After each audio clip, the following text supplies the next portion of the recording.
Assalamualaikum warahmatullahi wabarakatuh. Halo semuanya, selamat pagi, selamat siang, selamat malam. Kapanpun kalian nonton dan dimanapun kalian berada, selamat datang di acara kami, Podcast Hukum Belajar, yang bertema Ngopi Hukum. Ini adalah program yang membahas tentang hukum ataupun kasus-kasus yang sedang hangat dibicarakan, agar teman-teman tidak salah langkah dan selalu memiliki kesadaran hukum yang baik. Nah, hari ini kita kedatangan tamu spesial nih, Syawal. Kira-kira siapa sih tamu spesial kita? Kira-kira siapa ya? Selamat datang Duta Pelajar Anti Narkoba Kota Banda Aceh tahun 2025. Yeay. Mau perkenalan dong, siapa namanya? Oke. Hai semuanya, kenalin aku Delisa Isrinuzona, siswa SMA Negeri 3 Banda Aceh dan merupakan Duta Pelajar Anti Narkoba tingkat Kabupaten Kota Banda Aceh tahun 2025.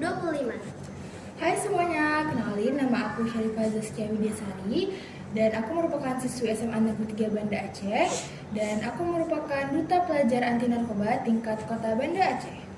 Yeay, salam kenal semuanya. Halo. Aku mau tanya-tanya dong, kira-kira apa sih motivasi kalian bisa kalian tuh mau ikut nih jadi duta pelajar anti narkoba? Kalau aku sendiri ya, motivasi aku tuh simple sebenarnya. Aku tuh pengen jadi contoh yang baik buat lingkungan sekitar gitu. Kayak ngajak teman-teman juga sadar pentingnya jauhi narkoba. Kalau dari Dalisa sendiri gimana Kalau nih? dari aku sendiri, aku ingin meningkatkan kemampuan komunikasi dan kepemimpinan dan berorganisasi. Keren-keren ya Keren motivasi. sih. Pantas mereka jadi duta narkoba nih. Iya. Terus lagi. Oke, daripada banyak basa-basi lagi, kita lanjut ke pertanyaan pokok kami lah nih ya. Udah siap belum? Dah, Siap banget. keren. Keren. Menurut kalian nih, apa yang terjadi jika narkotika itu hilang dari dunia ini? Kalau menurut aku, kalau narkotika itu benar-benar hilang, mungkin bakal banyak masalah sosial yang berkurang ya, kayak penyalahgunaan, korban overdosis, dan semacamnya. Tapi di sisi lain kita juga harus ingat kalau misalnya narkoba itu juga salah satu alat bantu medis. Jadi bukan dari sisi hilangnya narkotika secara menyeluruh, tapi tergantung bagaimana kebijakan kita dalam menggunakan narkotika tersebut. Benar-benar keren, Keren ya. sih. Kalau menurut Delisa?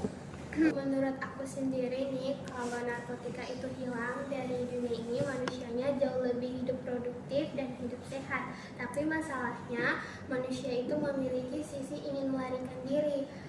Dan juga tugas kita itu tidak hanya menghilangkan narkotika, tapi menciptakan dunia yang penuh harapan, bukan ketergantungan.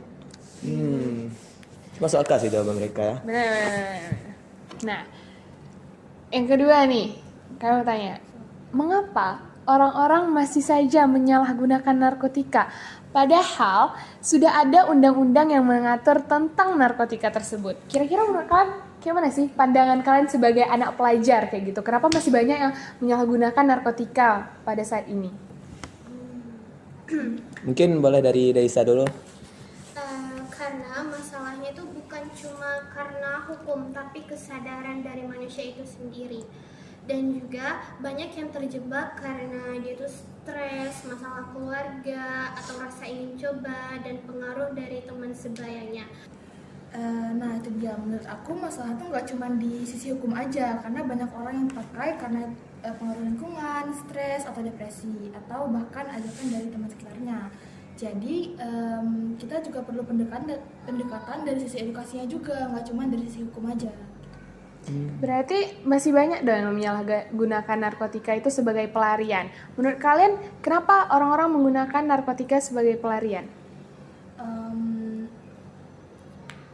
Mungkin dari saya sih mungkin karena orang itu udah stres, dan salah satu caranya mungkin orang itu memikirkan hanya narkoba gitu. Karena narkoba menghilangkan rasa sakit, menimbulkan ketergantungan ya? Iya itu. Oke, paham. Nah, dari tadi kita bahas narkotika, narkotika terus kan. Jadi sebenarnya apa aja nih contoh narkotika yang kalian berdua ketahui dan efeknya apa aja sih sampai udah diatur di undang-undang? ada beberapa yang cukup umum ya, seperti sabu-sabu, ganja, kokain, dan beberapa macamnya. Dan efeknya itu bisa bikin halu dan euforia gitu. Tapi jika dipakai terus-menerus itu akan menyebabkan ketergantungan atau merusaknya tubuh gitu. Jadi efek senangnya tuh cuma sebentar aja, tapi rusaknya bakal seumur hidup.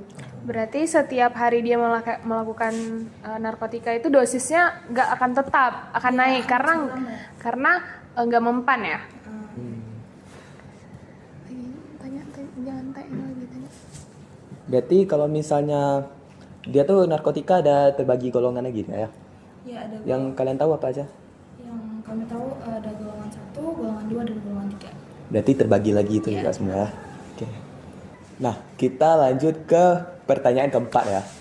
Jadi, menurut kalian berdua nih, bagaimana cara mengatasi tindakan mengedar, memakai, dan menyimpan narkotika sebagai seseorang yang hidup di tengah masyarakat? Kuncinya ada 3, edukasi, empati, dan aksi. Edukasi itu kita mengedukasi orang tentang bahayanya narkotika.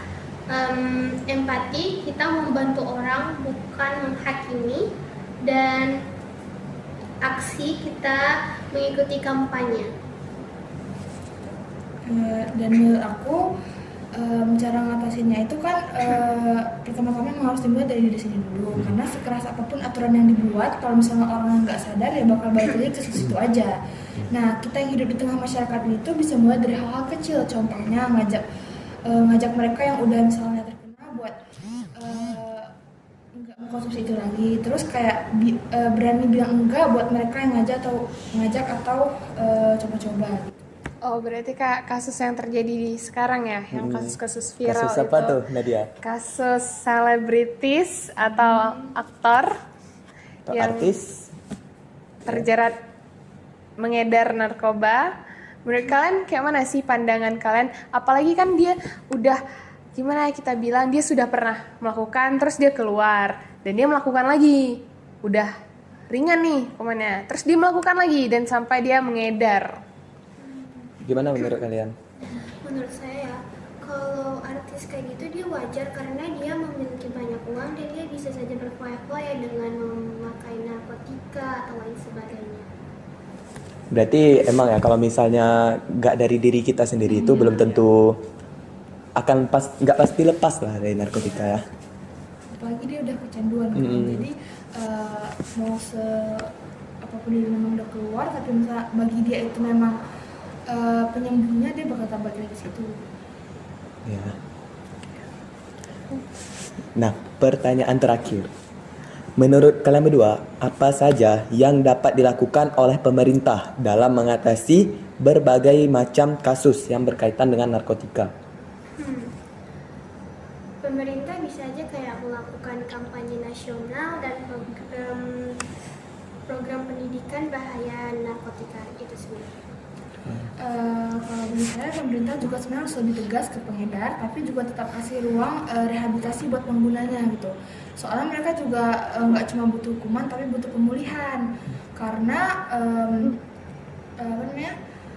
terus penyuluhan dan sosialisasi dari sekolah dan media sosial itu penting banget kan, karena zaman sekarang zamannya media sosial banget. Jadi dari media sosial kita bisa lebih menyuarakan suara kita buat stop narkoba gitu. Menurut kalian kalau misalnya program yang kalian sebutkan udah terjalan, berapa persen yang akan terbukti itu? Menurut kalian aja gimana? Menurut saya ya akan berjalan mungkin 85%. Kenapa? Tinggi ya? Kenapa? Karena kalau bukan kita, Mantap. Keren ya? Emang beda lah kalau kita Iya. ajak narasumbernya tuh kan. Ya, memang di bidangnya Di masing-masing, bidang masing-masing. ya. Dan pengen deh, ini out of the box sih pertanyaannya.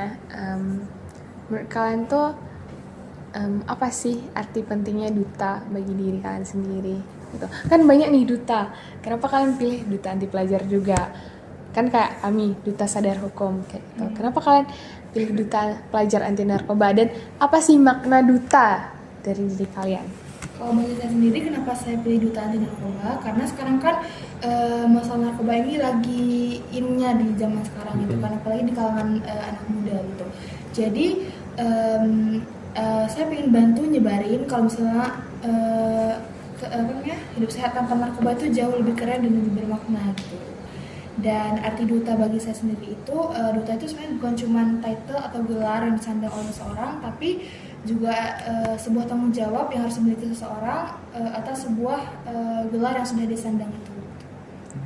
Nah, kami mau tanya juga dong, kayak mana sih perjalanan kalian menuju Duta Pelajar Anti Narkoba? Sebelum kalian menuju Duta Pelajar Anti Narkoba tuh apa sih suka dan dukanya? Jadi perjalanannya itu dimulai dari 3 bulan yang lalu. Jadi saya tuh lihat di sosmed ada dibuka itu kayak ajang duta gitu, terus saya ikutin instrukturnya, saya ikutin semua aturan-aturannya dan syarat-syaratnya, dan setelah itu membuat video. Dan membuat video ini juga penuh lika-liku yang sangat-sangat rumit dan sangat susah. Yang pertama tuh kayak membuat video itu harus ada katanya menambahkan elemen yang harus memutar otak kita dulu, dan juga kayak membuat videonya tuh kayak panas-panas, ngomong di depan kamera, harus mengambil take berulang-ulang kali, dan setelah itu keluar pengumumannya dan akhirnya lulus. Berarti terbalaskan lah ya semuanya. Jadi payahnya tuh terbayarkan. Video edukatifnya terbayarkan. Kalau dari Syarifah sendiri gimana? Kalau dari aku pribadi sih hampir sama kayak bisa. Cuman kan kalau misalnya ngomongin di kali perjalanan, jadi duta tuh nggak semulus yang orang kira kan. Nggak cuman pakai stempang, upload di sosmed, dan segala macam, nggak cuma itu doang. Dari mulai ngatur waktu sekolah, latihan, dan kegiatan-kegiatan sosial lainnya, sampai harus terus belajar mendalami program duta yang mau kami Jalankan.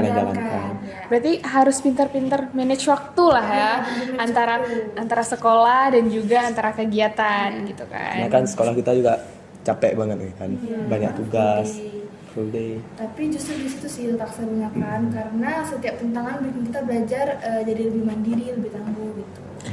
Masa-masa remaja itu emang suka nge-explore diri sendiri gitu ya. Oke, tanpa kita sadari kita udah di ujung video ya.